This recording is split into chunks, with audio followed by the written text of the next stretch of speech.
You are listening to the Eastern Conference edition of the Locked On NHL podcast. It's the Battle of Ontario edition, and since we last spoke, our teams have made a trade. I'm Ross Levitan. You can find me over at Locked On Senators alongside Mike DiStefano from Locked On Leafs, and it's also the first time we've spoken since free agency. So we got a lot to get to, the best and worst signings, which teams improved, which teams got worse, and what players are left. So we're actually going to draft our best available remaining players still on the market a week after free agency open. All that coming up on today's edition of the Locked On NHL podcast. It's your team every day. Locked On NHL, your daily podcast on the National Hockey League. Part of the Locked On Podcast Network, your team every day.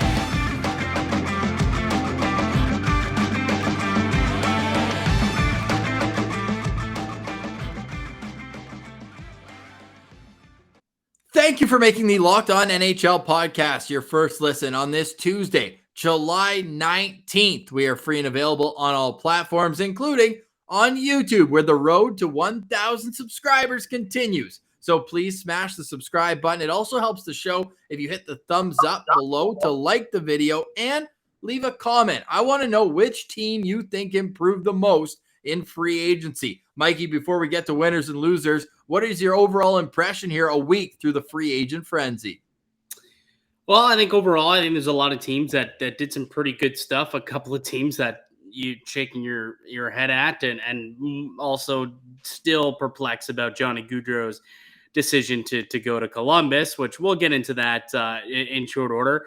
But I'm surprised that we've gotten like a week into this thing and there's still like a few decent names still out there on the market. Like typically we'll see wave 2 come like a few days after, but it's now coming up on about a week and there's still some real good players still out there to get signed. Nazem Kadri probably being up at the top of that list. And I think what I take, like that's my big takeaway is just there's still some talent out there to be signed and a lot of clubs that could definitely use some more talent on their rosters. Yeah, no doubt. I mean, you said Nazem Kadri up front. There's still John Klingberg on the back end, probably going to be the highest paid defenseman of the remaining guys there, still available. Now, goaltending, on the other hand, you and I were trying to find at least one name that we could snatch up in this draft a little bit later, but there's a reason why our two teams made a trade, because, I mean, your Leafs then ended up picking up Ilya Samsonov, who was a surprise unrestricted free agency, not qualified as an RFA by Washington, but they end up going and getting Matt Murray. And as we were talking last on late Monday of last week, it seemed like they were checking medicals. It was going to be how much retained salary. What was your overall impression? Because you were talking about taking a top prospect and 50% retained. You get a third round pick and 25%. Yeah, not ideal. Obviously, it's not ideal. And only getting 25% salary retention was kind of an L, to be quite honest with you. If you're Kyle Dubas, you got to get 50%, man. You just have to. And I don't know, maybe, you covered the team quite closely. Was there another team in the mix there? Like once Edmonton signed Jack Campbell, what other team was possibly going to come in with an offer? And if that's the case, there's no way that he was coming into this season with Matt Murray. I think that was more so, trying to see if Dubas would blink, and he did, right? I heard Dubas's press conference say, Pierre Dorian told us it had to be 25% or we're not making the deal. So he took him at his word and made that trade. I believe you probably could have held out and got him for 50% retained, because I don't think there was any other suitors out there that also would have wanted a Matt Murray. You could probably tell me more, but only getting 25% retention for a team that's already up against the cap and now at $4.7 million essentially, that's a lot of money to pay for a goaltender who you just can't sell me that there's any type of guarantee that he'll even be able to play half your games, be healthy, dress for half of your games next season. And that's where it's a massive, massive risk that Kyle Dubas has taken, in which massive enough where I think that's basically he's putting his career on the line with this trade. And look, I'm cautiously optimistic. Hopefully he can stay healthy. I don't doubt the talent.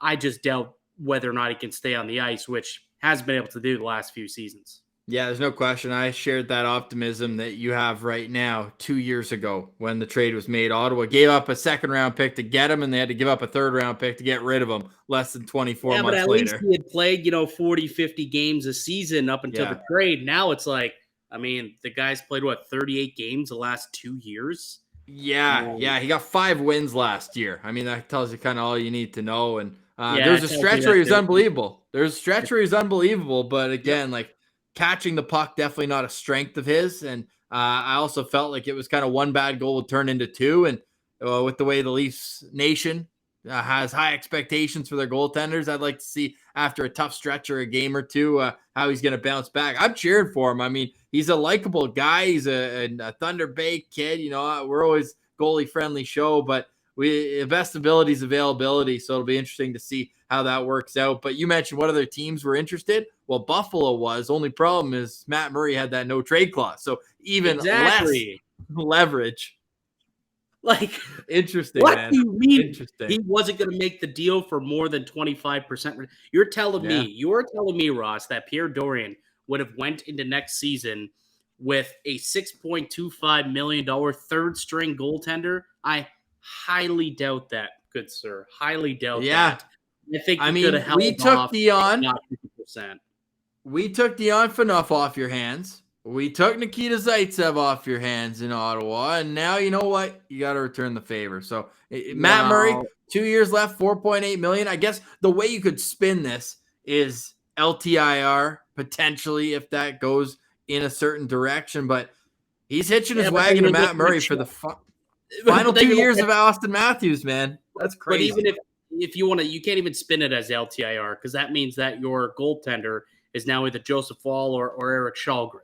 So it's not even a spin. Like, you need this guy to play games because if not, you're going with Ilya Samsonov, who, again, I think it's a worthwhile bet. They only paid $1.8 million for him on a 1-year deal. He still has RFA rights afterwards, but I think it's a worthwhile bet. But that being said, you need both of these guys to play your games this year. If you go into it where Samsonov's struggling and Matt Murray injures himself and is on LTIR, now you're asking for either Kallgren or Joseph Woll to come and play some meaningful hockey games this year. And I don't think that's the best recipe for success if you're Toronto. So massive gamble, big risk. I think they'll win games. Don't get me wrong. They had sub 900 goaltending for like 3 months this season and won 75% of those games. So they'll win games, but it's still a big, massive risk and a gamble. The division got stronger, as a result of the last, moves made in the last couple of weeks by the divisional teams. And then also it just comes down to playoffs. Can he be available in the playoffs? And that's where you also want someone to be healthy. He's done well once he's gotten there, but can he stay healthy if they can get there? Bold strategy, too. They didn't stop there with Sens Kassoff getting Victor Mete and Adam Gaudette, dude. Dubas is, he's an admitted Sens fan growing up. So, he's just trying to bring the brand back together. Yeah, well, I'm not. Victor Mete, to me, is probably going to be a Toronto Marley, to be honest with you. He'll be a stud in the AHL, and I don't say that disrespectfully. I think he got rushed to the NHL in the first place by Montreal. And who else has made that trip? Because I know Galchenyuk did recently. Who else has played for Montreal, Ottawa, and Toronto? It's got to be a short list. Probably, but yeah. I don't know if anybody else. Leave a comment if you have another name here that's played for all. Like, I can think of guys who've played for two. Like Martin Gerber played a little bit for both teams. I'm like Komisarek played for Toronto and Montreal, but not Ottawa. Yeah, I don't think all three, man. Tucker never played for Ottawa. No. Kilger never played for Ottawa. Yeah, I don't know. I'd have to take a peek and see if we can find somebody. I'm sure there's some random player that probably has played for all three teams, but yeah, not many guys. Two in the last 3 years, though, now. Well, I guess if Mete makes the team or gets called up at some point, because it is a two-way contract, just having some fun there. And then Gaudette continuing his journey across Canada. Just super quick, because I found this interesting. Logan Shaw, another just on this note, but Marlies, he was the captain of Belleville. His hockey career, yes, there were a couple stops in the States. Get this.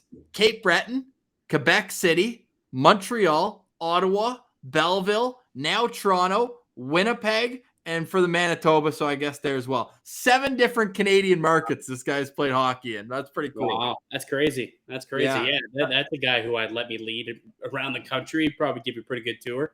No doubt. You know what else? He'd probably know where the snacks are if he's doing all that by road, and he's got to power up with Built Bars. Coming up soon, I should say first, though, we've got our winners and losers. We'll talk more big names. Battle of Ontario, you know we got to go a little back and forth off the hop about that, but plenty of intriguing names on the move. Who got better, who got worse, and then we'll draft our best remaining free agents. But I was talking about Built Bars for good reason, and that's because they are the delicious candy bar. And there you go. I say it again because they taste like a candy bar, but they are a protein bar by Nutritional Facts. Don't believe it? Just read the label. They're low in calorie, but high in protein. They're everything that you could want in a bar that will make you feel so rejuvenated, so energized, but not at the cost of what you need most. You know, have you tried the Built Puffs, dude? These things are unbelievable. They are literally a marshmallow infused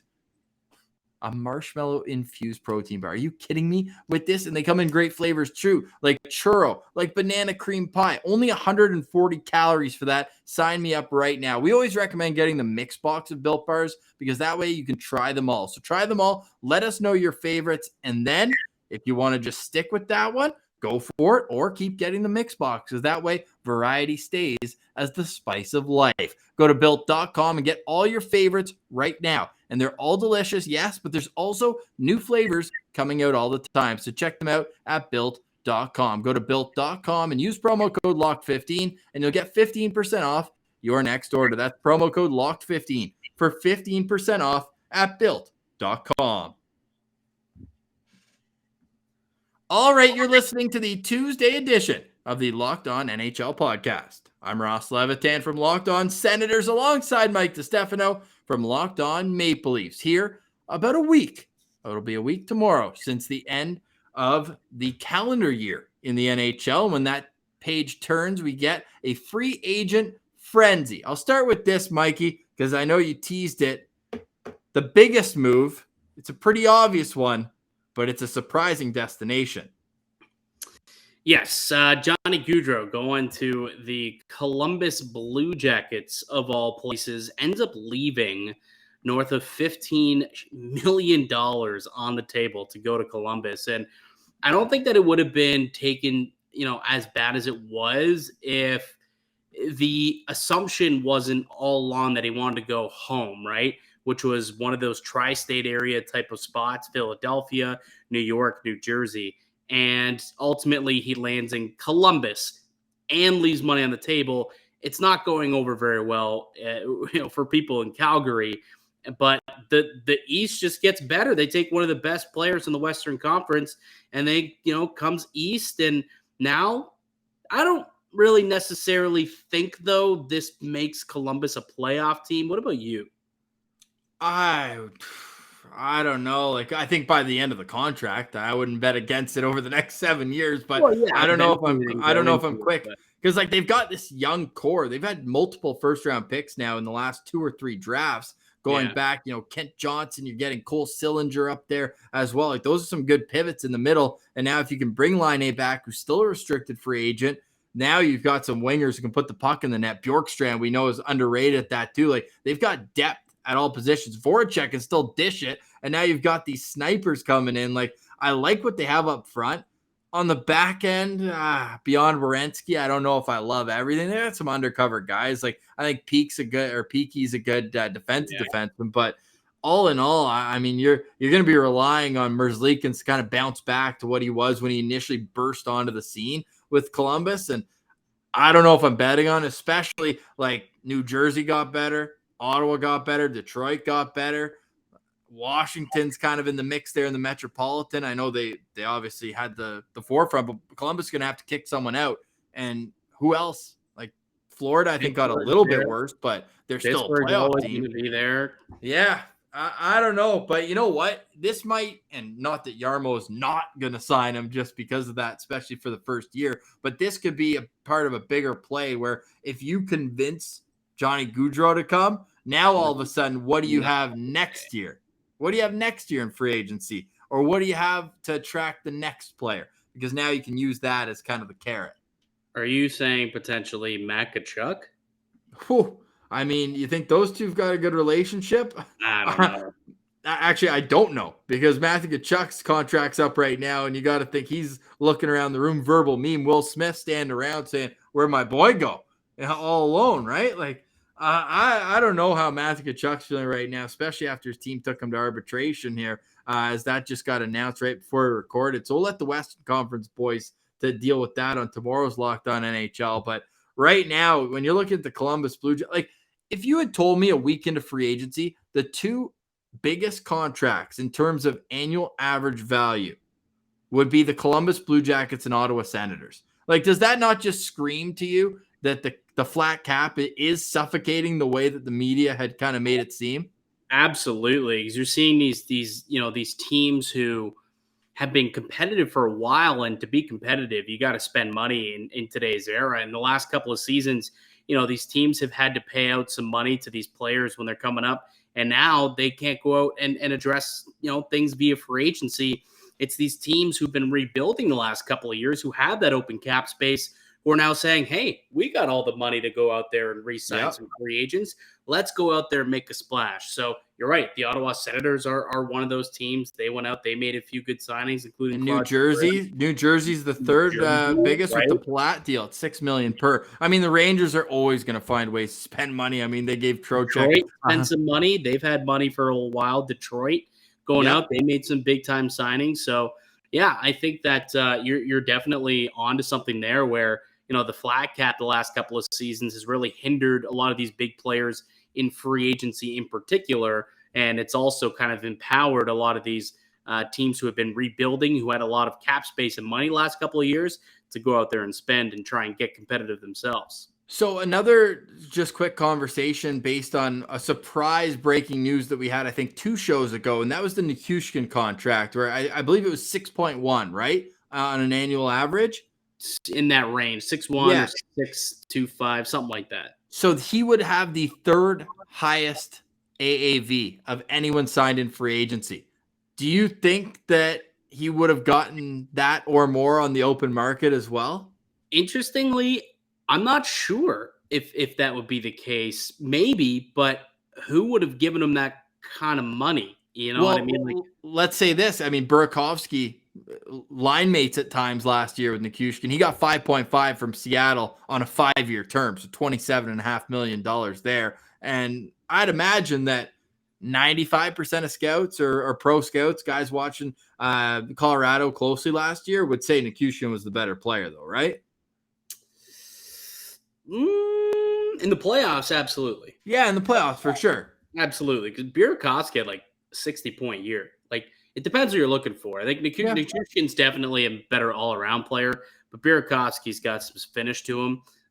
He can really shoot the pill and he can score the puck. Yeah, but finished with 9 more points than Nikushkin, but 3 less goals as well. Yeah, so I think that maybe he would have gotten around 5.5, 5.75 in that range. But what it seemed like is teams weren't willing to put out a lot of term and a lot of dollar in free agency. And I think that's why ultimately we saw Evander Kane decide to go back with his tail between his legs and accept that contract that he had from Edmonton, because he was given an opportunity a week before to go out and see what was out there. He was given permission. And I'm assuming, based on the contract that he ended up taking with Edmonton, it just wasn't out there. A better offer was not out there for him to take, or he would have chased the money. I think we know that by now. That would have been the case. I think if Evgeny Malkin's in a similar situation where he realized maybe there won't be a better solution. Now, they finally gave him that 4th year, but it sounds as though he would not have gotten that type of money or term on the open market either. So I wonder if Nikushkin also probably wouldn't have got the full 7-year term, and maybe wouldn't have gotten, north of $6 million on the open market as well. So it's a good thing that he was able to re-sign in Colorado, where they really valued him because he was such a special part and a big piece of that championship run.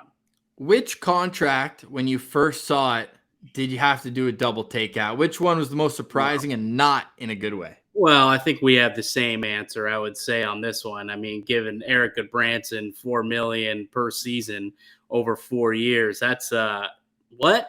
$4 by 4, Yeah. 16 million for. You're like, oh, 4x4, like, yeah, like $1 million per year. Like, that's a lot of term. Yeah, it was like, oh, Like, that's wait, interesting. Like I remember being, I was on set of Free Agent Frenzy, and a couple of people saw that dollar figure come through, and there was a lot of like, did you see this number that Branson got in there? Like there was some questions, some gears going off in people's head, being like, yeah, is that per year or is that like full term? Like, what's the situation here? yeah. But 60 million for Goodbranson, I prefer to think that Jarmo Kekalainen is smarter than that, and I think that he realized that in order to lure in Johnny Hockey, he had to scratch his friend's back in Goodbranson first in order for him to come there. So that's what I'm going to stick with when it comes to Goodbranson, somehow getting 16 sheets on a 4-year term. Yeah, you know what? I got to play one summer hockey tournament with him back in the day. He's a good Ottawa boy, so stick taps to him. I hope he brings that cash right back into the nation's capital economy. But yeah, certainly surprising. You know what? Just to be different, I'll say Ryan. I like Goodbranson. Like I like Goodbranson, but to me, he's not a top 4 guy anymore. Like he's a third pair defenseman. You don't pay third pair guys $4 million. You just don't. He's low key one of the heavyweights in the NHL. Yeah. He is low-key, like beyond Ryan Reeves, who I think still has the belt, and then Chara, 45 years old. You can understand why he would have to, take a step back from beating the wheels off of anybody who looked at him the wrong way or any of his teammates. But Eric Goodbranson, I don't think has lost too many fights in his NHL career. Any other signings that you want to give a head nod to or some stick taps? And then we'll touch on what team got better and which team got worse. I think Dominic Kubalik at $2.5 million is a savvy signing for Stevie Y and the Detroit Red Wings. Bit of a down year. I think he had just 15 goals or so, and I know this because I had him in fantasy, and it didn't go over very well, obviously. But this is a 2-time 30-goal scorer. Like the last couple of seasons have been great. He came right out of the gate, scoring goals on the Chicago Blackhawks. So to be able to get him at a very reasonable $2.5 million cap hit, I think was a terrific deal. You got him for 2 seasons at that as well. So not only this year, but next year. I thought that, Dominic Kubalik was a pretty solid signing by the Red Wings. I think until they, and so what if they overpay him a little bit, but we'll see how they use Ben Sherratt. Other than that, I think that they nailed it with Stevie Y. Like David Perron, again, only having to give him 2 years. Yes, he's getting up there in age, but he just seems like an ageless producer. Well, and that can, I guess, flow into like our winners and losers, because I did have the Detroit Red Wings as one of the winners. And a reason why is because, and the Ben Sherratt, again, is a bit of a question mark. But we'll see, because if they play him with Seider, that's going to make Seider worse than what he could be. Well, we'll see what they end up doing with him, of course. Yeah. But you pay somebody that amount of money, yeah, we'll see what happens there. But what I do like is the fact that you look at Kubalik's deal, you look at David Perron's deal, they didn't have to give term for those guys. And you think about what's going to happen in 2 years when those deals are up. Well, Lucas Raymond's ELC is going to be up, and Mo Seider's ELC is going to be up. So that opens up some cap space. So they didn't lock in a guy like Perron long-term where you think, if this, goes off the rails in 3-4 years when he's into his mid-30s, it's not going to look so great. Yeah, or Dominic Kubalik, where you say, if his look too well, and it eats into that future cap. So I like the fact that they were able to get some pretty decent players on shorter term. And a little bit less risk here, but I'm not a huge fan of Olli Määttä. I think that the foot speed's a real issue there, and he doesn't bring anything on that one, offensively. I love the Andrew Kopp signing, though. Stud. You know how I feel about Andrew Kopp since the Rangers picked him up. I've always been a big fan of his, and I think he's going to fit in there well. And, as a guy who got to experience it this free agent season, you got to appreciate a man going home, and he gets to go home to Michigan and play with the Red Wings. He said when Stevie Y calls, you listen, and that makes a lot of sense, So, the Red Wings certainly one of the winners here as we look through free agency. Since you gave me your winner here, is that your go-to choice as a winner before we move that? I think I could say that they are one. I liked what Carolina did on free agent day. Yep. Not necessarily what they're able to do in free agency. They brought in Andre Kasha, I believe, good depth signing, but they also brought in Brent Burns and Max Pacioretty via trade, which I thought went pretty under the radar. But those are two pretty good additions, and they gave up quite literally nothing for them. Like they got a defensive, like Coughlin was playing a little bit of NHL time last year, and Vegas just had to throw him in to get rid of Pacioretty, a guy who had one of his best seasons in the last few. Unbelievable. Coughlin, he had a hat trick in either his first game in the NHL, maybe his second game, like early in his career, he had a hat trick in his first couple of games in the NHL as a defenseman. It's pretty funny. He's not an offensive player, I don't think. He's not like his goal scorer. It just kind of happened. But, so I like what Carolina did in terms of building up their team. And then, I mean, I'm sure you'll touch on it, but obviously what the Senators have been able to do over the last week and a half, that's certainly a team that's on the up and up as well. Yeah, 100%. And I'm happy Gil had me on yesterday, so I got to wax poetically. I said, you know what, Mikey's not going to want to hear it. It's going to be, old news there. And since it started a week before free agency, because to me it was really at the draft where DeBrincat, even after getting Giroux, even after signing Norris the extension, like the crown jewel what Ottawa did was getting Alex DeBrincat. This kid is an absolute stud. I just realized today he's younger than Austin Matthews, like by a few months. But to me, I don't know why I just had this thought that, he was going to be 2-3 years older. So that jumped off the page. Right? It was the same draft. Yeah. Matthews would have been in the draft prior if he was born 2 days earlier. So. Oh, yeah. It was that close, hey? Yeah. I told you the story about Ovechkin, right? Where the Florida Panthers in the 2003 draft were trying to count leap years as days because it would have been enough. So they had the same birthday. They had the exact same birthday. Oh, Ovechkin. There you go. Both on September 17th. So same thing, but I guess the Oilers wouldn't have complained too much because they had their eyes set on Connor McDavid the draft year before. Yeah. So it wasn't like, I guess in 2003 it would have been Nathan Horton who went to Florida. No, anyways, that's neither here nor there. Yeah. Well, 2003, Marc-Andre Fleury was number one. Went first, but it was Florida that said it. So maybe it wasn't for first, but it is a true story. I think Dale Talon or somebody got in the mix there with the Florida Panthers. So yeah, it's too easy for me to say the Ottawa Senators as the winners of free agency. So I'm just going to point out a team that I think got a real good value signing in Dylan Strome, a guy who played with DeBrincat, but I love that play by Washington. And they're a team that, what have we always said about them? They're too top heavy. Well, not only adding Dylan Strome, but adding Connor Brown for a draft pick. Thought that was great. Now, Darcy Camper, I'm a little unsure about the term, but he's clearly an upgrade on what they had last year. I don't know who's going to back him up. Have they even figured that out? Because Vanacek doesn't matter. Kemper, you pay him what you did. You expect him to be able to play. Maybe Zach Fucale. Oh, sorry. They actually, never mind. They signed Charlie Lindgren too, 1.1. So you can always cut him. But and they brought back Marcus Johansson as well. So I like what Washington did. Actually, I'll give them a little stick tap at their performance here through free agency. And my loser has to be the Vegas Golden Knights. Like, are you kidding me? Just the fact that they've strapped themselves to this cycle where instead of using the fact that you're an expansion team 5 years ago, every offseason they're unloading guys. They can't even keep their own. And then the one they did, like Riley Smith's the guy you choose to keep. Like, yeah, he's a good player, but like that just felt weird to me. Yeah, I agree. That was a strange one. It's like, okay, we've got $5 million to spend. You're gonna spend it on Riley Smith?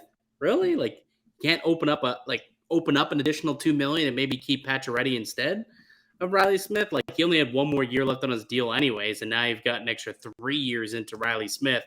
Yeah, it didn't make a whole lot of sense, but I was looking at it. If you look back on the Pacioretty trade for Vegas, just to see how bad that entire thing was. Oh, yeah. So, actually, it stems back even before Pacioretty, but so Vegas traded a first, a second, and third round pick for Thomas Tatar. Then they traded Tatar, Nick Suzuki, and a second to Montreal for Max Pacioretty. And then they traded Pacioretty and Dylan Coughlin to Carolina for future considerations. So all in all, they traded a first, 2 seconds, a third, Nick Suzuki, and Dylan Coughlin for future considerations. Wow, way to go. Stick taps to Vegas. I think probably the most universally hated team in the NHL. Is that fair to say? Probably. They had success too quickly, and I'm glad they didn't win, but they got too close too quickly. They flew too close to the sun, and they deserve it, what they're getting. They stole everyone's favorite player, or maybe just mine. Yeah, they've kept their hands off of well, I guess Toronto was heavily in on Pietrangelo before they went and gobbled him up in free agency. So yeah, you know what? Screw you, Vegas. Get mad at them. Screw you. That's a Western Conference team, anyways. They all suck. Yeah, exactly. Oh yeah, I guess I should have stayed East. Oh well, I did it for my winner. Let me give you a team that I didn't like. Oh, in the East, you know what? They're easy to pick on right now, but Philly has got to be all in on Bedard at this point, right? Like, and now they're just going. The sad part is they're not all in on Bedard. That's the sad part. Right. They think they're not. They are. Yeah. They think they are going to compete and contend for a playoff spot. Crazy. And that is just such bad news. My favorite, it's when a bad team does the retool instead of rebuild, and then how they do it is add toughness. Like bring in Nick Delorier, Cooper Marody. Like these aren't guys that are going to help you win. They're just going to muck it up. And I guess Broad Street bully hockey and all that, but I don't know. I don't see them adding any value. You know why they're the loser for me, honestly, and they are also my losers? Did you hear what Chuck Fletcher said about the whole Johnny Gaudreau situation? No, what's that? So basically, and I'm going to paraphrase, but he said it would have been just too hard to move out a couple contracts to make the money work, so we didn't even bother. Didn't even try. We didn't even try. We didn't even offer a contract. It would have been just too hard to move out salary. So they didn't even try to bring in Johnny Gaudreau, who we all know that was number one on his list if they could have made the money work. So instead of figuring out a way to get out of JVR's $7 million contract, they said, we'll just pass on Johnny Hockey. Unreal. That is literally told the media that. Yeah, I think that's the worst part. Yeah, it's like, if that's internally your situation, okay. We don't go out there and say, would have been too much work to get it done. You weren't willing to put in the work. You can go to Columbus. It went right back to our conversation, though, about the cap playing a role, right? And these guys probably thought when they acquired JVR, like if that contract was going to drag on the way it did, that, the cap would go up. It would be all good. I know Provorov got his new deal, didn't he, too? And they've got a couple more guys who've jumped up. Him too, apparently. Yeah, well, you know what? The Flyers are going to be a fun one to keep their eye on. And then they decided they're going to spend the little money they had on Tony DeAngelo. And that's a story for another day because, a decision was made to bring him in to the Philadelphia Flyers, and they're going to be. I'm going to say this. The Philadelphia Flyers are last year's Chicago Blackhawks. Yep. They're trying to retool. They think that they're close enough to compete. Ownership wants them to compete, but it's going to blow up in their face, and they're going to absolutely stink this year. Luckily, unlike Chicago, they didn't give up their first-round pick. So. Was just about to say that. Not only the one that's coming up, but the one last year as well. Like Columbus or Chicago literally gave up 2021 and 22. Yeah. If it weren't for the Ottawa Senators, it cost them their two-time forward, goal scorer, 24-year-old, but they were at least able to get, and not only that draft pick, actually, they ended up getting 3 first-rounders in a draft where they had 0. But they had to start from absolute scratch. So you're right. And Cutter Gauthier is going to be a stud. I really liked him through the draft profiling. But again, he's not stepping in this year. He's going to Boston College. Yes. And he'll be a couple of years away there. Sorry to our friends at Locked On Flyers. The pain is only beginning. And as a Senators fan who just stole your captain, I apologize.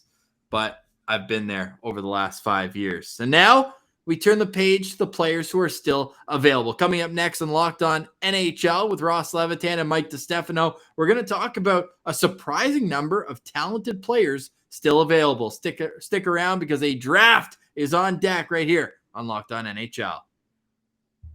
All right, you're Locked On NHL with Ross Levitan from Locked On Senators. You can follow me over on Twitter at SenCentral, and Mike DiStefano is over on Twitter at Mikey_Connect. You can follow him as well on TSN Leafs Lunch on TSN 1050. Off for the summer though, Mikey. You got the what is that? Some palm trees on the shirt. You're vibing. Oh, yeah. We got some palm trees. There's some flamingos, some watermelons. Pretty snazzy shirt. That shirt just screams, "I'm here to have a good time." I wear this on cruises, which you're familiar with. Yep. You got yourself back from one last week. Oh yeah, saw my sunglasses, Dan. Wore this out to the bar the other day. Yeah, this is a shirt that says I'm ready to have a good time. Which NHLer that still doesn't have a contract is wearing that shirt? Because I think some guys are nervous when they don't have a job, but I think there's a few free agents right now that are still wearing that shirt. Like, I'm good. We'll figure it out. Well, it's Nazem Kadri who's probably getting ready for he's probably party. sizing up his ring size. Getting ready for cup parties. Got this bad boy. He's got the shades on, and he's just getting ready for Lord Stanley to grace his presence. I'm sure he's rocking something similar to this right now. Absolutely. Oh, yeah. So are you taking Nazem Kadri here to kick off our draft as the best available free agent? Is that as I get first pick? You're anointing when me? You're wearing that shirt. Come on, you got to get first overall, and I'm pretty sure that I got it last time. If not, I deferred. Yeah. Anyways, I'm happy to give it to you if you want it.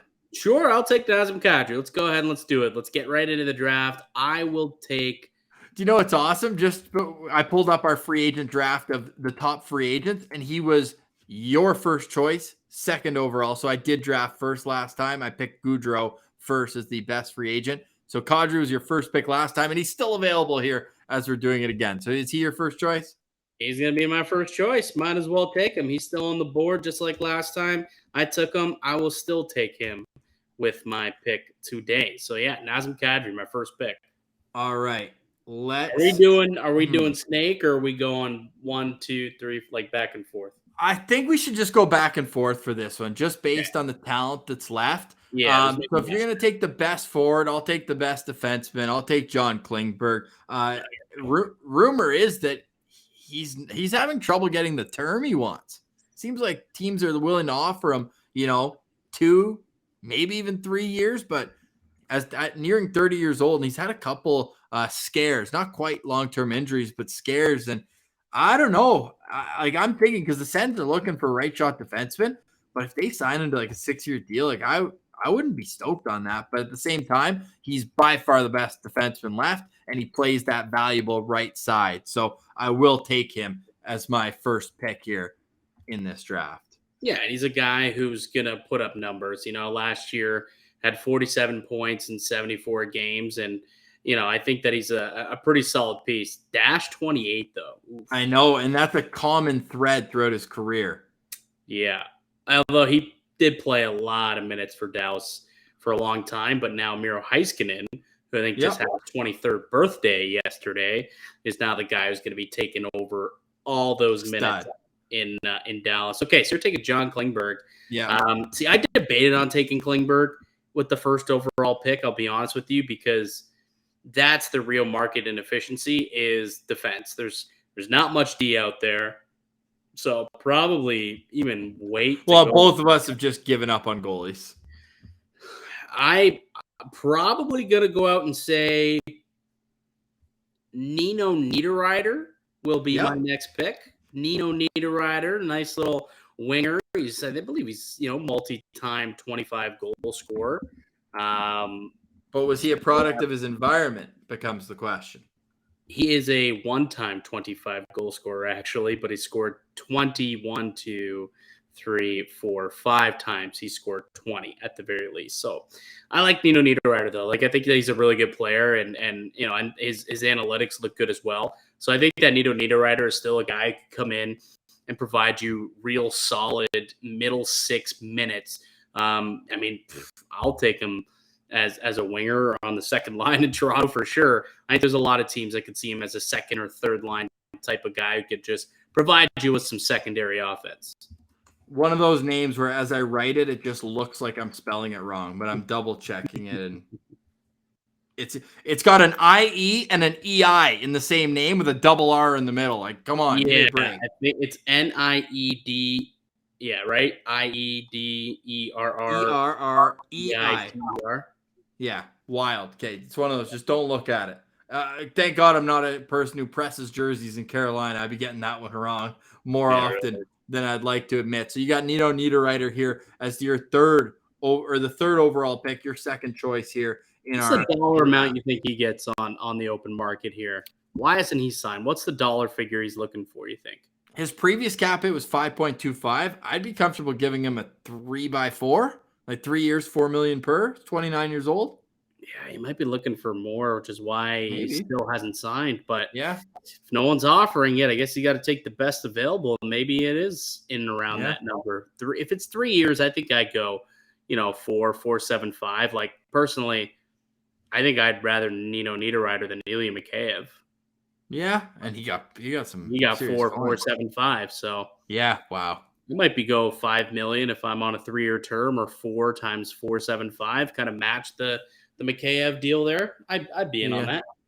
Interesting. I'm going to go a little more value on my next pick, and it's a player because I feel like at this part of free agency, like a lot of teams have their top 6. So I'm looking at like who can be like a spark plug up and down the lineup. I'm going to go with Danton Heinen, who kind of comes in bunches. Like he'll score a couple and then he'll disappear for a while, but at the same time, always has strong defensive numbers. So I think he'd be an affordable guy. I think he's a guy. I mean, 18 goals last year is not too bad. And I think he'd probably come in at like a $1.5 million cap hit. So he's a guy who I feel like are usually in high demand, and I'm surprised he hasn't signed yet. So I'm going to go with Danton Heinen as my next choice.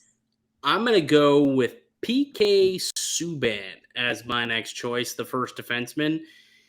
There's not many good defensemen that are out there. And at least I think PK is still an NHL caliber D-man. Nowhere near worth the $9 million he was getting paid for the last 7 years, but I think he's a defenseman who still can give you some decently valuable minutes on a third pair, quarterback a second power play if need be. So I think PK Subban is a guy who will get an NHL contract somewhere in and around the $2-3 million range, I would think, on a 1-2 year deal.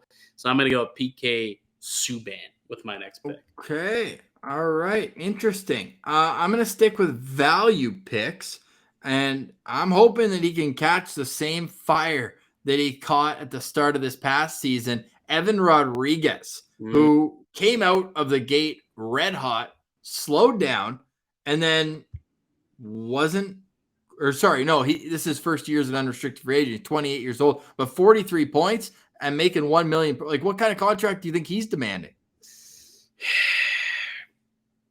Honestly, 3.5, 4, maybe. Yeah, like 4x4 potentially for an Evan Rodriguez. That might scare me off. It's just 3.5, maybe. Like, I don't know. It's similar to Mason Marchment, no, in a way where it's like, it has one really good year and hit free agency, good platform season. Yeah, first shot, and Marchment got 4.5 by 4. Yeah, so maybe Rodriguez, who could play down the middle also. Are you taking him as a centerman or a winger, by the way? I'm going to take him as a centerman. Okay, so you could even add like an extra $250,000 for extra $500,000 for being a centerman, I guess. So, yeah, maybe $4 million. Yeah, interesting. I say interesting, but I don't think if I was a GM, you'd give him that? No, I'm saying that's what I think he'll get. Yeah. To me, it'd be like, I'd give him the term. I'd give him 3-4 years, but I'd hope that number's closer to 2. Oh, no way. I think he gets at least over 3. Okay, interesting. We'll see. Wager? I'm curious. Wager? Hopefully by next show, because otherwise I might forget. Built Bar wager? We could throw a couple puffs on that one. Yeah, let's do that. All right. It's in the hopper. So I'll take under 3. You take over 3. Yeah. All right. Sounds good. Okay. You're up now. So I need a winger and a goalie. Correct. You need. Yeah. No. You need to. Do you have 2 defensemen? Sorry. Yeah, actually, and a defenseman. So a winger, a goalie, and a defenseman. Okay. You know what? I'll round out my D. I'll take Anton Stralman as my other defenseman.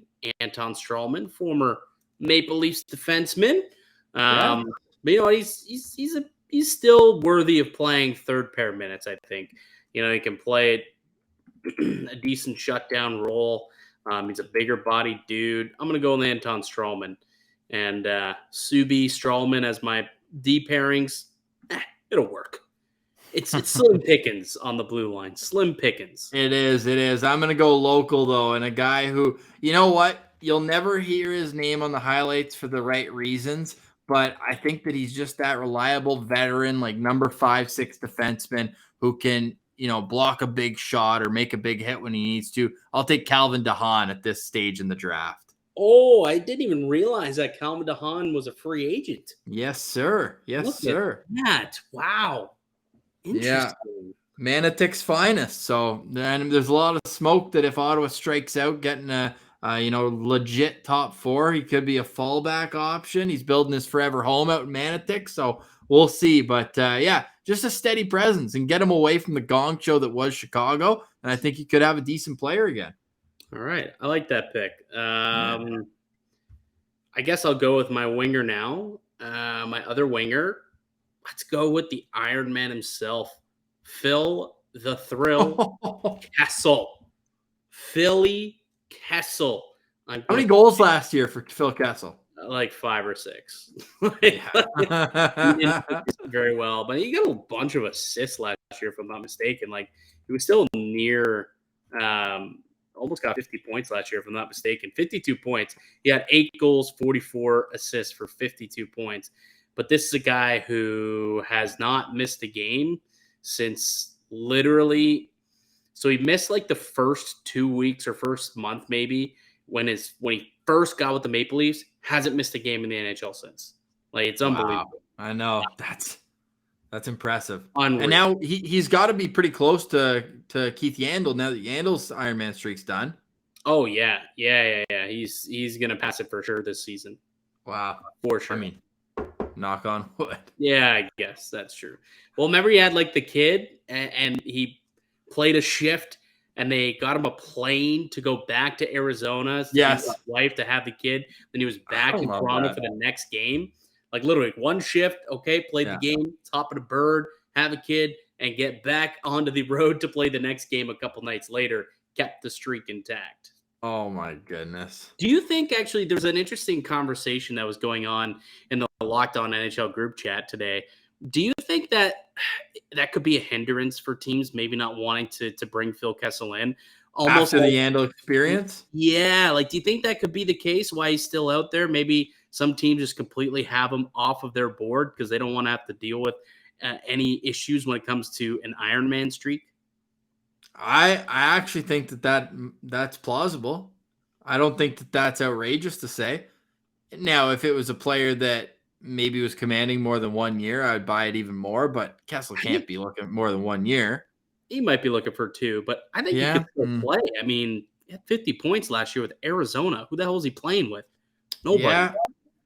Like, I think he still can play like, in the NHL. Like, absolutely could still be a middle six type of guy.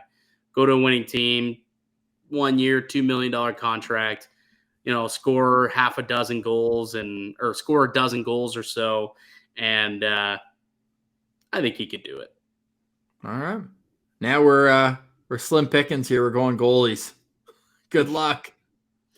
Well, I have the alternative if you do go with the guy who I'm pretty sure you're going to go with. I have one other guy where I'm like, sure. So whoever you do take. No, it's you're up, aren't you?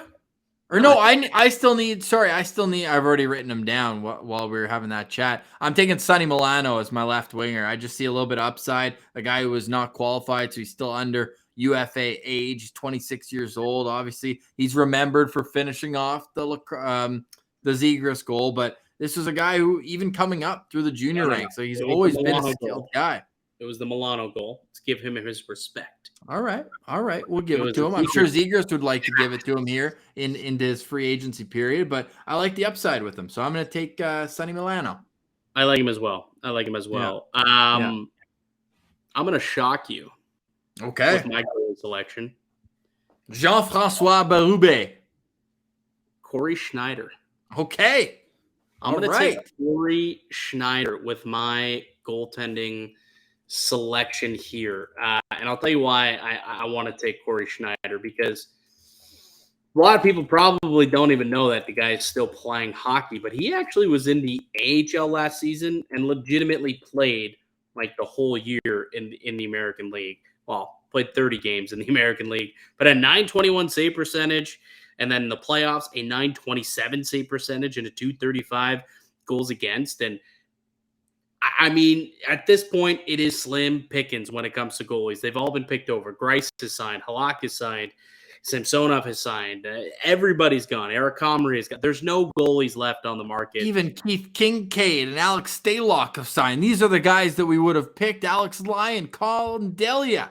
Exactly. Like those guys probably would have been chosen ahead of a Corey Schneider. But you know what? If he's healthy, this was a former Vezina caliber goaltender. I mean, I know it was almost a decade ago, but hey, he put together a decent season in the American League last year, putting up a 927 save percentage in 6 playoff games. Maybe he could be a team's number 3 goaltender, or maybe a number 2. I mean, I don't know, but at least the number 3, I would think, who could come up and play, sign into a league minimum type of deal. I'm going to go with Corey Schneider as my goaltender. Okay. I mean, yeah, you're not leaving me a whole lot. I almost just searched in terms of how old they were and then went off of that and was like, oh, he's got the longest track here to figure it out. But there really is not anybody who, if I'm an NHL team, and that's where you get into the situations where trades are made like they were with 25% retained for Matt Murray. So, man, like you're not going to impress anybody with anyone on this list. So I think I almost just want to, draft my son. We're at that stage in the draft where you just give the guy a jersey. He's never going to play for the team. Jeremy Brodeur. Yeah, exactly. You know what? I'll take Tyler Parsons just because he's probably got the highest pedigree of any of these guys left. Like, I don't really know what happened to him. He seemed like he was on the right track. He's still only 24 years old. And last season, 1 game, 5 goals against. All right. The year before, played in the East Coast League. Okay. Sick choice by me. But you know what? That's where we're at right now in terms of goaltenders. Well, Garrett Sparks, he had a shutout this year. Oh, yeah, you know what? But hey, if you're still listening to this, have a laugh at my expense, taking Tyler Parsons, an East Coast League goalie here in the top free agents available. Next week, we'll show you who our lists consist of, and you can have a vote in the comments as well. Mikey, any final words here before we go? You know who else was an East Coast goaltender at one point? Philip Gustafson and Chris Drieger. When I was with the Brampton Beast, both of them spent time with the team. Don't be disrespecting Joey Decord. Joey Dack also spent some time in the East Coast. So, hey, just because they're in the coast doesn't mean your career is over. Don't make it to the show, my friend. All right. Great words of wisdom from Mike DiStefano to finish off a Tuesday Eastern Conference edition of Locked On NHL. I'm Ross Levitan. You can follow the show at Locked On NHL Pods. You can follow the network at Locked On Network and all of our great hosts. So make an NHL show on the Locked On NHL channel your second listen of the day. What's going on over at Locked On Leafs right now, Mikey? Well, David and I, we listened to some of the Leafs development camp. Some of the prospects spoke there. So we played a couple of those interviews. And then we also did a way too early Maple Leafs depth chart. A little, way too early. But, it's getting to the nitty gritty in the off season where it's starting to, it's just a nice reminder. It's almost like a roster reset, like who plays on the team after all these names are flying around. Well, that, but then also like the new additions, where do they fit? Right. And that's essentially what it is. Post free agency, you do your first roster projection of the year. There could still be some movements and some changes, but as of right now, that's kind of what we ended up doing on today's episode. So you can go check that out at Locked On Leafs, wherever you get your podcast, and also up on YouTube as well. Have a great day, everyone. We'll be back next week, but stay locked on NHL because the Western Conference edition is coming up, and a whole lot more from the great hosts right here on the Locked On Podcast Network. It's your team every day.